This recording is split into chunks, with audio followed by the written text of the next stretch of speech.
পাসপোর্টে ফিরছে ইসরায়েল ব্যতীত শব্দ দুটি। 6 বছর আগে 2020 সালে সে সময়কার আওয়ামী লীগ সরকার এই শব্দ দুটি বাদ দেয়। ক্ষমতা নেওয়ার 5 মাসের মাথায় তা পুনর্বহালের আদেশ দেয় স্বরাষ্ট্র মন্ত্রণালয়।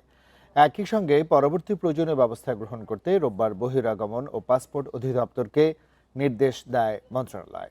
এতে পুরনো পাসপোর্টধারীদের জন্য কোনো জটিলতা তৈরি হবে না বলেও জানায় কর্তৃপক্ষ। বহিরাগমন ও পাসপোর্ট অধিদপ্তর জানায়, মেয়াদ শেষে নবায়নের সময় নতুন সংস্করণের পাসপোর্ট পাওয়া যাবে। এছাড়া 4864 পৃষ্ঠার এই পাসপোর্ট বুকলেটে এখনকার ছবির পুনর্বিন্যাস করা হয়েছে। জলছাপে 24-এর গণ অভ্যুত্থানের শহীদ আবু সাইদ, মুগ্ধ ও ওয়াসিমের ছবি যুক্ত করা হবে। রাখা হয়েছে সব ধর্মের প্রতীক এবং জাতীয় ফুল, পশু পাখির ছবি।